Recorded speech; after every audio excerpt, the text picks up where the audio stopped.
children, let us learn about the new topic is called as plant ecology. Under the plant ecology, we are going to learn today the principles of plant ecology. First, let them learn what is ecology. Ecology is it is nothing but the study of science related with living organisms and the environment. So, in your book, there are a lot of definitions they have given by different scientists.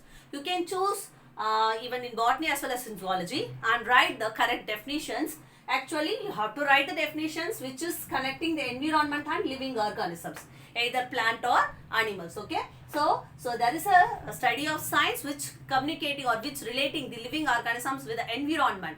So that relationship between living organism and environmental, that such studies is called as ecological studies.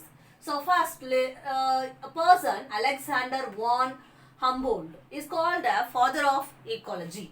And next one, Eugene is called as father of modern taxonomy, and Misra is called as father of Indian ecology, father of Indian ecology, and Eugene is the father of modern ecology, and Alexander von Humboldt is a father of ecology. Okay, so let's learn the hierarchy of ecology. So what is hierarchy of ecology? Already we learned that level of organization. What is level of organization? Start from atom to the biosphere. What is atoms? Non-living things. The atoms are united to form the molecules.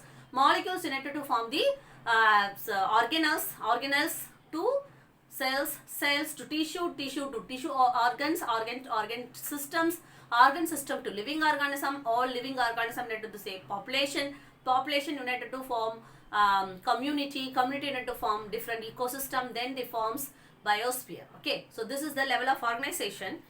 Here the hierarchy, so it starts from the individual species. So individual species, a group, if they live, it is called as population. Then they want to group of population are said to be community. Group of community are living in different ecosystem and different land space, and they are called as biomes, both plants and animals. And then all together is said to be biosphere. So this is very important 2-mark question, and ecology also very important 2-mark questions. And so this is the hierarchy. So what is hierarchy? Level from lower to higher level. Okay. So this is called as ecological hierarchy. And next one we are going to learn about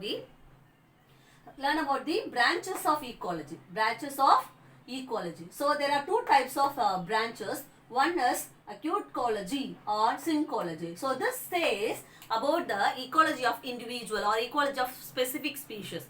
Okay, and this one says about the community, group of populations. About talking about or discuss about the ecology of group of population is called as what? The second one, syncology. Okay, so this is the branches of ecology, and this is hierarchy of ecology. And this is what does ecology notes. And say next one, we are going to learn about the difference between habitat and niche.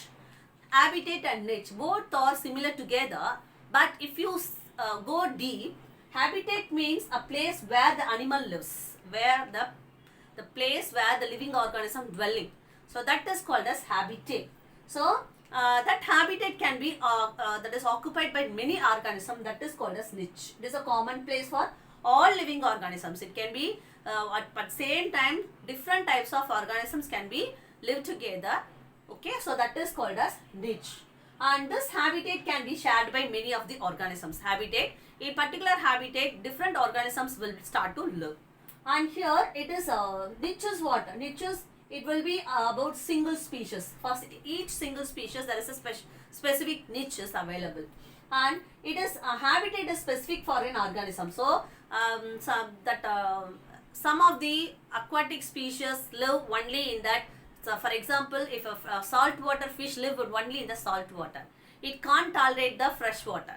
Like that, the freshwater fish can't tolerate the salt water. That is a habitat for that is the habitat for what? That fish. But some snails, you can see that snails. So there's some of the snails will live in the high tidal area. Some of the snails will live in the low all the area.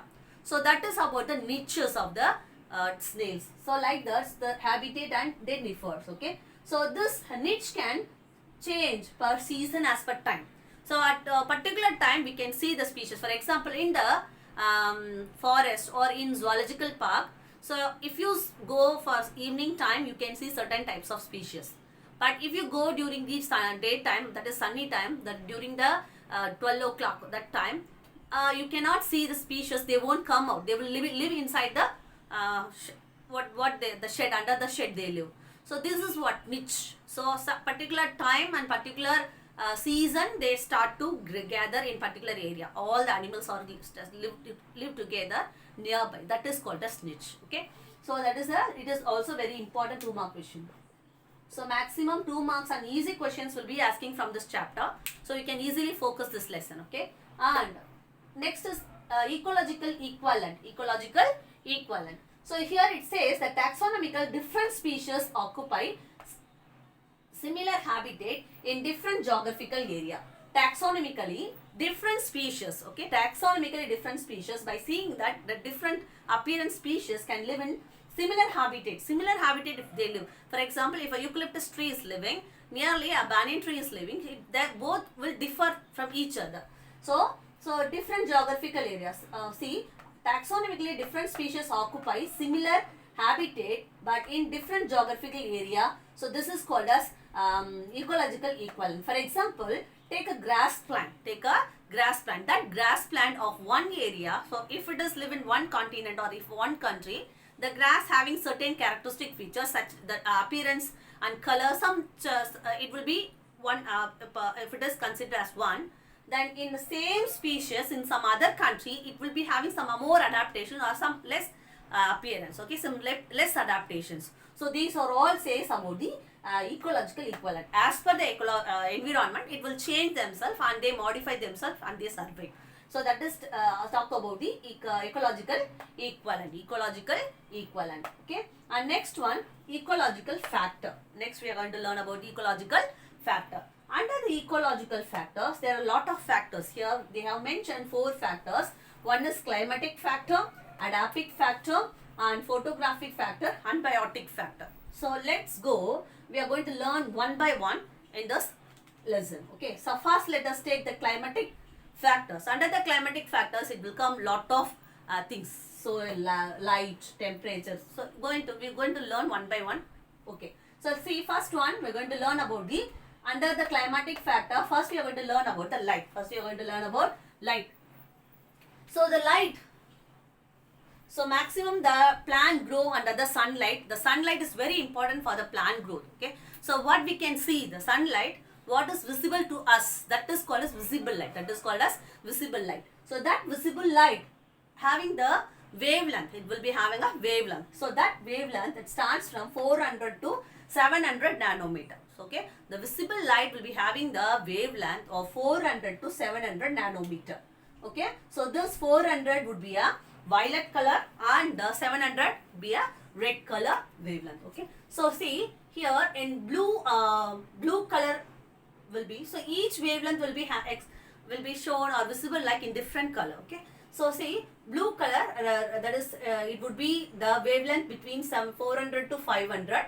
So this, and also a red color light, the wavelength of 600 to 700 nanometer. So if the wavelength 400 to 500, the light color will be blue. If the wavelength 600 to 700 nanometer, then the color will be red.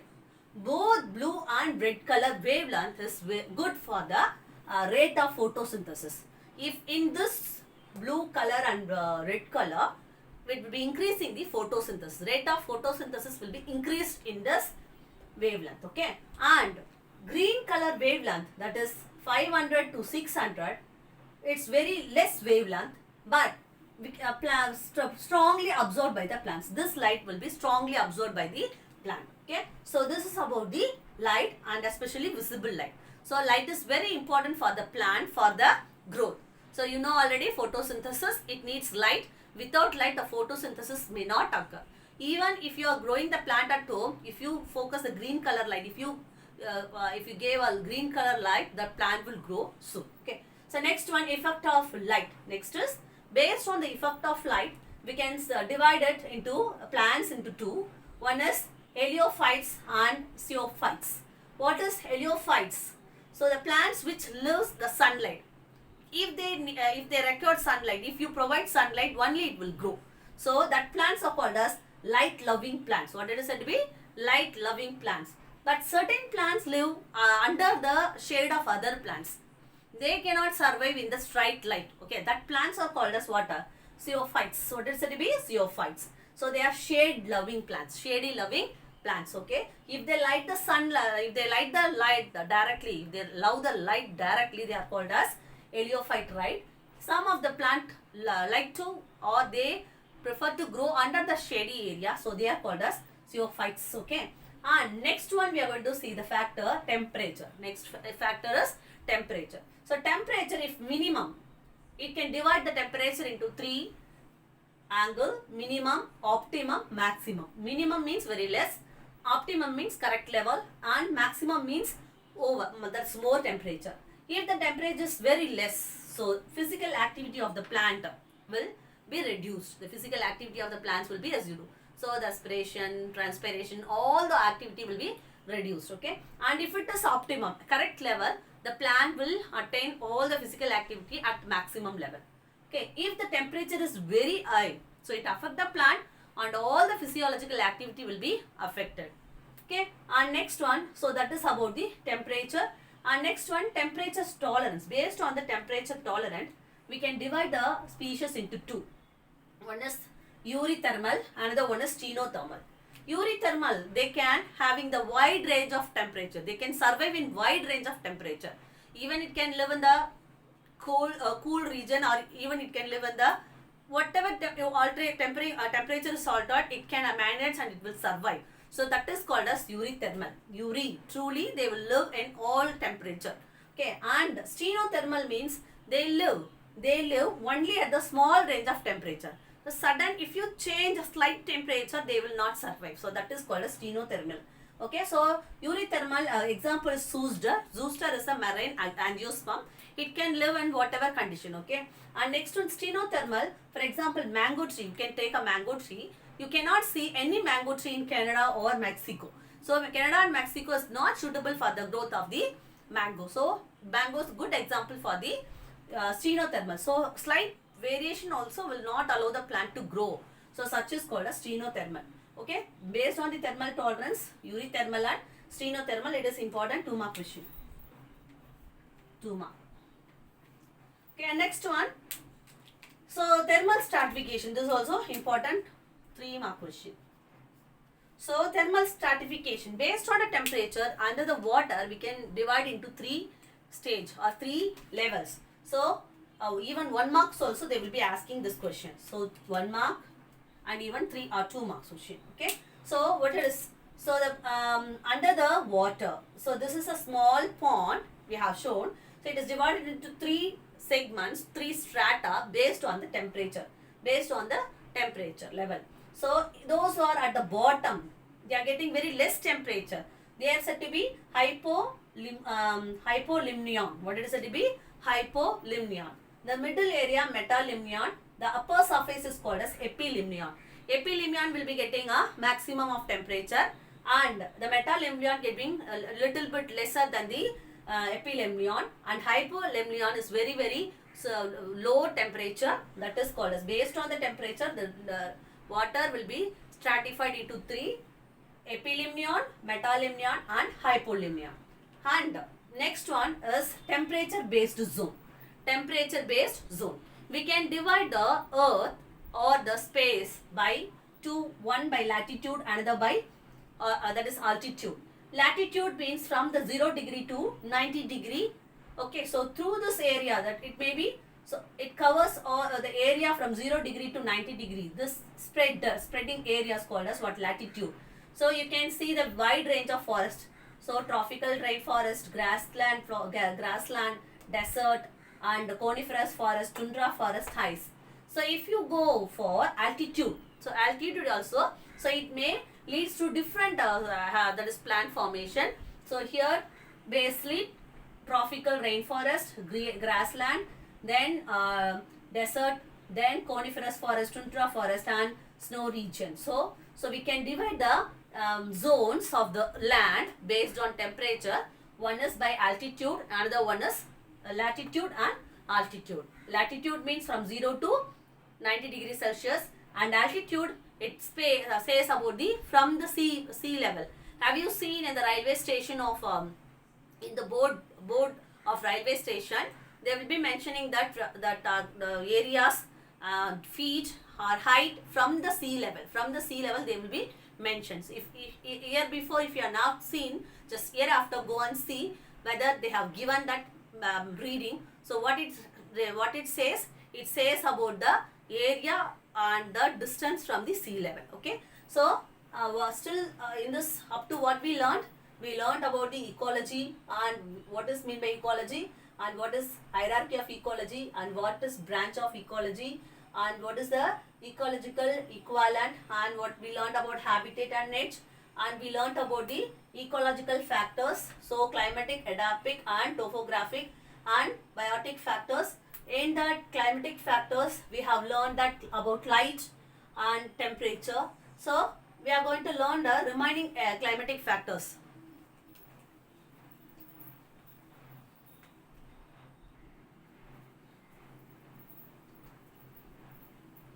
Children, let us continue the factors. What it is? The climatic factors. The third one is water. Third one, we are going to learn about water. So the water is very important for the plant growth and animal survival. So the plant, the earth is occupied 70% of water. 70%. If you're seeing the earth, it will look like a blue marble. So because 70% is fully occupied by water. So water is very essential for the plant life. Plant will again, the plant needs water for all the physiological activity. Again it will be get back. Again it will be given back by the cycle of the transpiration process or the respiration process. Okay, so let's learn what is how it is useful. Okay, so normally the available water for the plants and living organisms in three forms.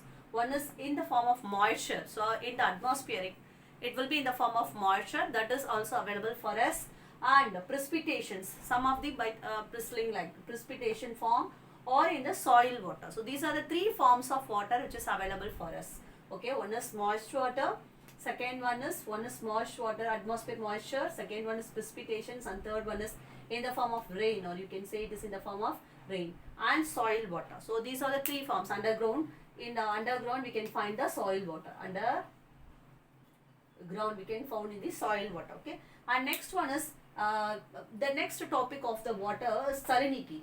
So salinity is what? Salt content of the water that affect the plant growth and animal growth. But some in some case, some of the animals can live and some will not live. So based on the salinity, it will differentiate different ecology, different ecosystem will be formed.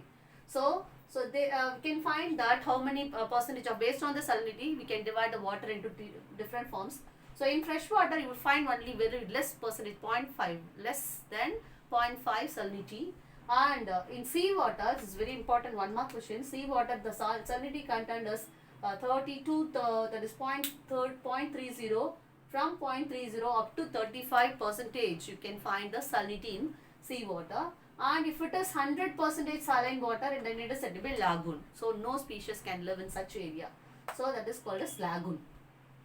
And again, it can be based on the saline, it can be divided into two types of species. One is euryhyaline and stenohyaline. Unithermal and stenothermal we learned in the temperature.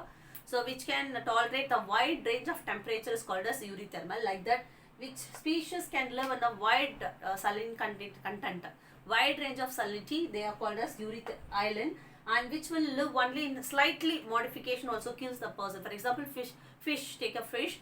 If you, the fish which you are growing inside the aquarium, you just keep it in a sea water, it will die. Or the fish, the sea water fish you keep inside the fresh water, they can't survive. The water, what happened? That concentration will make the species to die.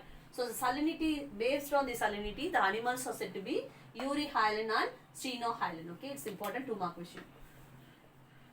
And next one, based on the tolerance of toxicity, they have given one example, tolerance of toxicity. For that they have given four types of plants, that is soya and tomato.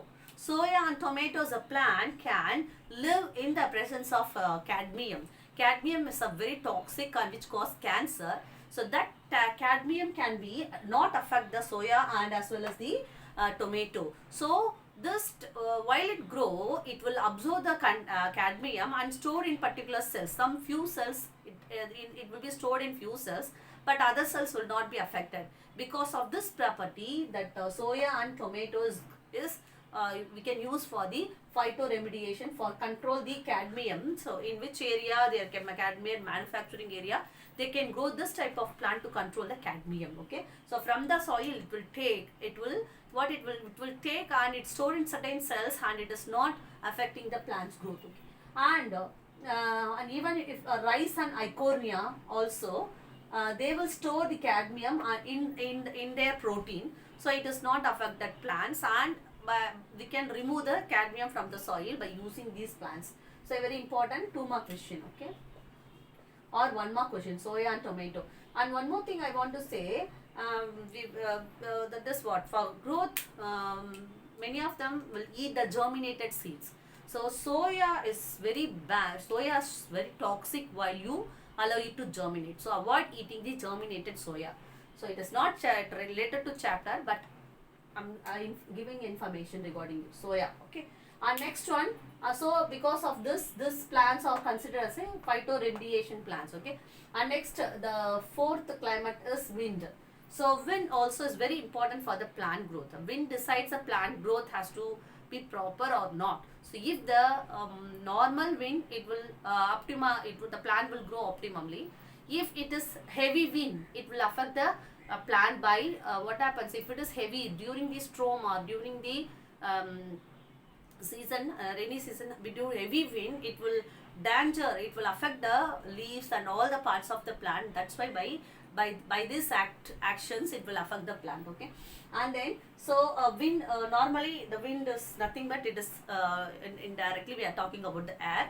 Air consists of more oxygen and other gases. Okay, so the 78% of nitrogen, 21% of oxygen, and 0.03% of carbon dioxide, and 0.93% of other gases all together is present in the atmosphere, along with some other components. What are the components? It has water vapor, pollution, pollutant, smoke, dust particles, and it has pollen grains, its spores. All those things are spreading along with the what it is air. Okay, so we can use the anemometer to measure the measure the power of wind by using the anemometer. Okay, and next one, how the wind is important for the growth. So this wind decide the rain forming. The rain is affected by the wind. If the wind helps to form the rain, and it gives the aeration during the wind on the waves on the surface of the water. It allows the air to how the species which live in the water get oxygen because of the wind only. While the wind blows, the oxygen will mix with the water, so the species which is living in the water will getting the oxygen for aeration. And if it is heavy, it causes soil erosion, and along with the soil erosion, the nutrient will be run off. So that's what soil fertility will be reduced, and it increases the transpiration. Water from the plant will be evaporated outside. If it is high, more water will be evaporated. If it is too high wind, it affect the transpiration. And also it help in the pollination. So the pollen grains will run off by the air, and it will spreads and seed dispersal. So all those things will be done by the wind. Okay, and next one we are talking about the fire. Next we are going to talking about fire. So this fire is called as a exothermic. It is coming from outside, it is not inside. It is coming from suddenly due to combustion or due to high temperature. Suddenly some of the chemical reaction leads to the fire. So this is called as exothermic that is what factor.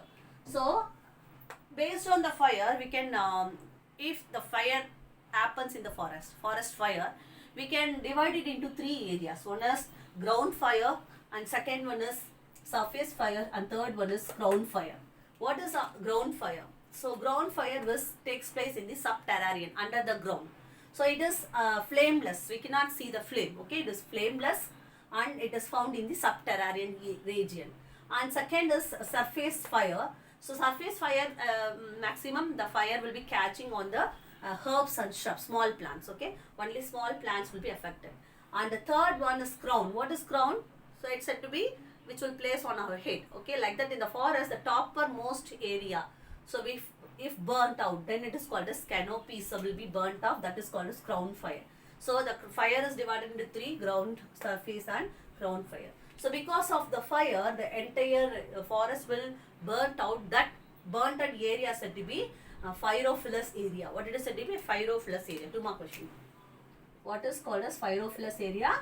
It is burnt area. Due to fire, the area of burnt, it is called as pyrophilous area.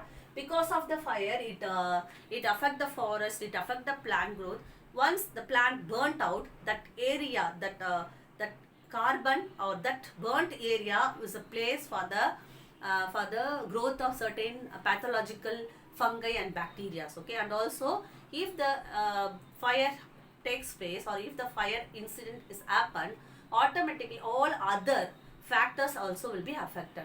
So light will be affected, then the content of the water vapor, everything will be spoiled. So it affect all other factors, okay. And next one, so up to this is called as what? Climatic factors we learn.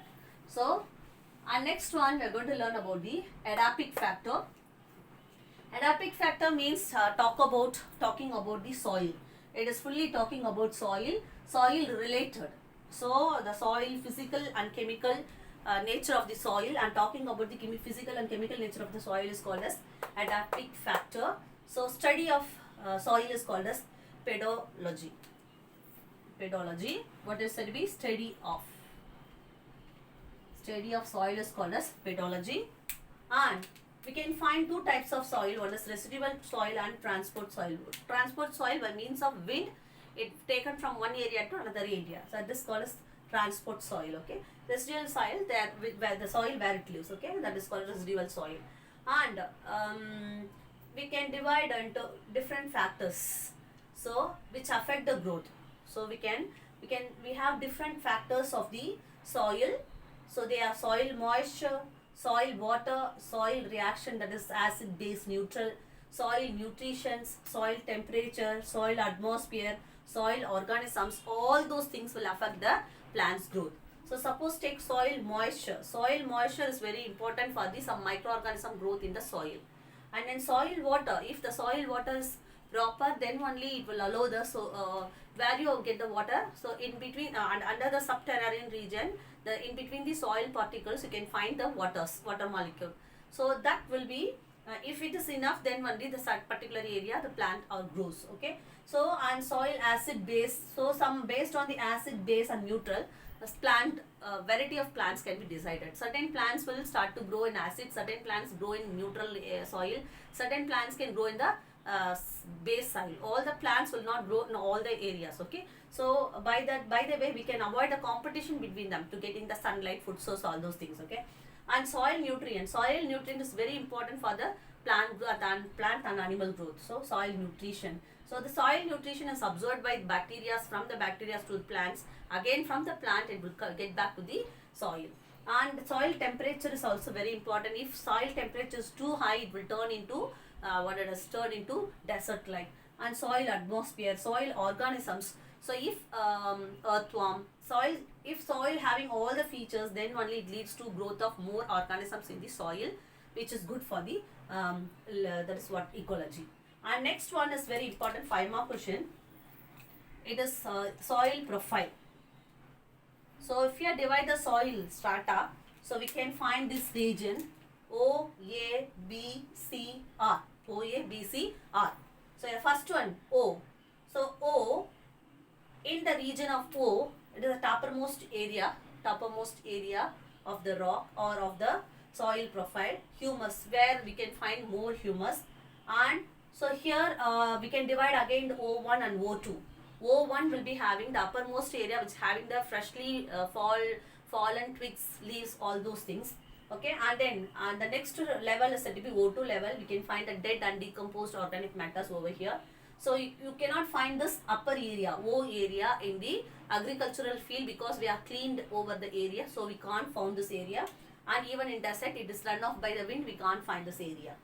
And second one is, the second layer is A layer. Here you can find humus and minerals more, and this again it divided into two area, A1, A2. A1 will be having a dark color and it is rich with humus and rich with humus, and the next region A2 has lightish color, light in color, and you can find rich numbers of minerals, humus, all or more. So this soil or this layer is good for the plant growth. Okay, and third layer is called as B layer. In B layer, humus will be less but minerals will be more. So our humus, what is mean by humus? The decomposed leaves and organic matter is said to be humus. So that will be very less, and minerals can obtain more, especially iron, aluminium, silicon we can get from this area. And the fourth one is C area. So the C zone will be having weathering rock. So what is weathering rock? From the rock, the rock will be changing into a soil. So it takes place in this area. So here you can find litters and organic matters. So we can only little organic matters. We can find only little organic matters, and no life can be found in this area. No life. Okay. And last one is bedrock region. So here no life, nothing can survive in this area. So no life can survive because of very little organic matter and nothing is there in this area, but only that function is rock will be changed into soil, that area, that zone. And last zone, it's a bed zone. Fully you can find the bed rocks, big rocks you can find. So what is the area function? It will produce water. Underground water will be oozes out from that area. So these, based on this, the soil will be divided into 5 zones. Zone O, zone A and zone B, and zone C and zone R. So up to what we learned? We learned about the climatic factors. So already we learned 2 things, and then third one is water, wind, and fire. Fire is a exothermic factor, and in the second one, the adaptive factor. And one remaining is we will see in the next class. I hope you all understood the today's lesson. In next class we will see the continuation of this lesson. Thank you.